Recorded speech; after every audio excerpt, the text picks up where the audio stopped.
I asked, what should I do with my life? I asked with all my heart. And I heard a voice. For the first time, I heard this inner voice, like a cosmic voice. And it said, healing through music. And I was startled to hear a voice, but it was so distinct. And then I asked, what does that mean? Aloha! Do you enjoy connecting with visionaries who generate positive change? Curious about how they keep a courageous focus above the status quo? Are you ready to embrace your own wholeness and potential? I'm your host, Colleen Akiko. This podcast aims to help prepare and equip you to fully embody your unique purpose for inner and outer compassionate transformation. So tune in, catch a spark, and we can all show up to blazingly be the change.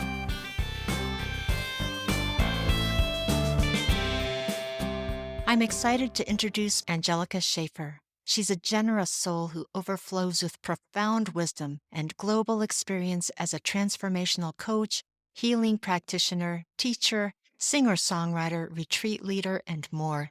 You will hear Angelika describe her journey of transmuting the pain of ancestral and personal trauma into powerful healing, first for herself, then others, through her music and other modalities like cognitive movement. So here we are with Angelika Schafer, who is my dear friend and amazing person. Thank you, Angelika, for being here. So glad. Yeah, me too. Thank you. We're kicking this off, this new endeavor, and it's wonderful to be in the start gate with you. It is. I'm so grateful.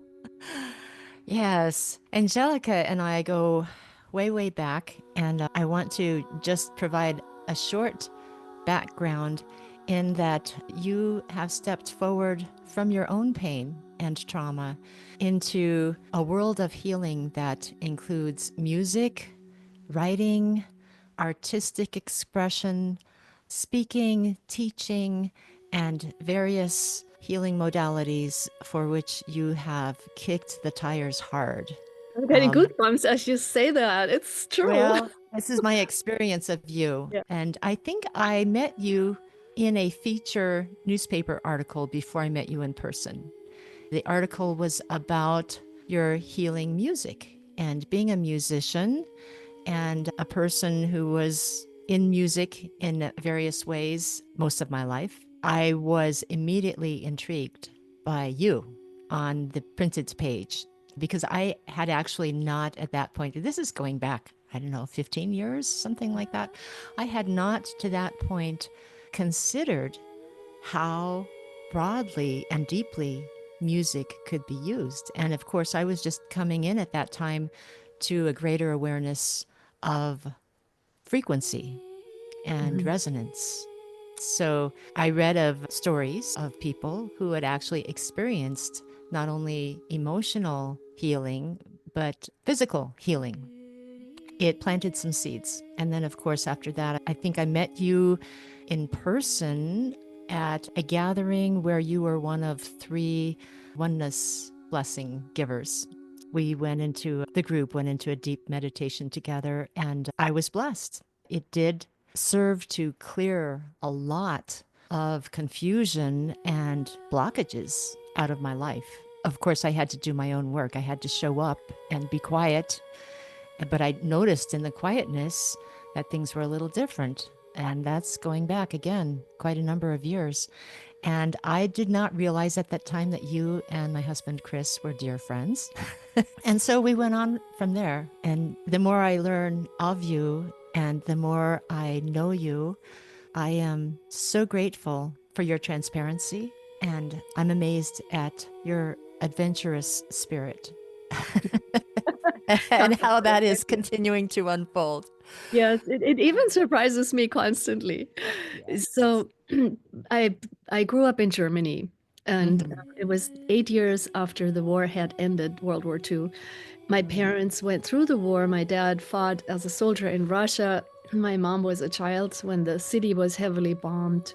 There was so much trauma and so much pain and also violence in the families. And Mm. me and my sister grew up with a lot of just overwhelming pain in the space, heaviness. It was just, there was no end. It was like this, we were swimming in this ocean of pain. And Mm. there was some violence, physical violence and stuff that was passed on, of course, from generation to generation.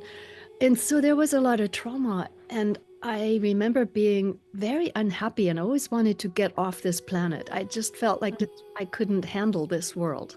I'm sure Mm. many of the listeners can relate to that. But it sent me on a search for answers. And so Mm. after college, I became a teacher and a university degree. But as soon as I had that degree, I left. And guess where I went? I went to Alaska. That's right. I wanted to. It's interesting. Germany was very regulated, lots of fences and walls still, even through Berlin. Mm. There was a division through the whole country Mm. and so many rules and regulations and restrictions. And I was always a free spirit. And I felt like I was a stranger in a strange land. So I always wanted to break through the barriers. And I still do. I'm passionate about that. But now, now it's the inner barriers that I'm breaking through and helping others to break through. So that's the gist of my life purpose. I'm very Mm. clear on it. I'm putting everything I've got into it. And I kept searching. It's been really amazing. So basically, in Alaska, I was searching through nature that healed a lot of things. The power of nature. I did many adventures. I became a bush pilot. I was diving with the Alaskan fishing boats and, almost died a few times. And I did construction. I worked in a gold mine. I did all these adventurous things. And I'm really glad I had a chance to do that in my 20s. But what happened is my partner at that time, we were always flying around in this little single engine bush plane. I wasn't a pilot at that point yet, but he let me out one time where we lived in the gold mine, just landed on this little dirt road, and then he went back up and did acrobatics. And I even said to him as I got out of the plane, I said, I'm glad you spare me of those flip-flops in the sky. I don't feel like doing that tonight. And he went back up and he did some risky maneuvers and he crashed in front of me. So this Oh. extreme loss and shock, and there was no therapy, there were no gurus, there was nothing. I was just literally alone in the mountains in Alaska. It was some acquaintance, some friends, but nobody had any answers, Colleen. And at that time, all I had was books. I had found a book I loved when I was in my teens in Germany, and it was called Siddhartha, and it was about the story of the Buddha, his life. And I could really relate to that. And then I also liked Hermann Hesse's books. And they really spoke to my heart. And they kind of showed up a little bit of a thread to follow, like a little breadcrumb trail. Mm. And so when my partner crashed and died right in front of my eyes, I went searching even more deeply for the meaning. And I had read a book called Autobiography of a Yogi by Yogananda. And Mhm. it really spoke to me as well. And then in Anchorage, walking by a bookstore, I saw another book called Autobiography of a Western Yogi. And I thought, oh, maybe that's as good as this other book. And I bought it and read it. And it was from a disciple of Yogananda who had founded an intentional spiritual community here, where I still live in this area in Northern California, near North San Juan, near Nevada City. And I went there to visit at first as a work study, and I got introduced to yoga and meditation, which I had never heard of before. And I started to do these things. And then I started hearing music in my head. I wasn't even much of a Mm. musician. I played a little bit of folk guitar, that's it. And I heard these songs in Sanskrit, in German, in English, and it literally was given to me as a gift. Because without the music, I couldn't have survived this journey, honestly. Mm. So the music was the medicine that always kept me connected when I couldn't see any solutions anywhere and went through intense heartache and pain. And so the music kind of guided me as a healing balm. And one time I sat in a garden at Ananda, and this community that I then moved to from Mhm. Alaska and stayed there for 9 years. I asked, what should I do with my life? I asked with all my heart. And I heard a voice. For the first time, I heard this inner voice, like a cosmic voice. And it said, healing through music. And I was like startled to hear a voice, but it was so distinct. And then I asked,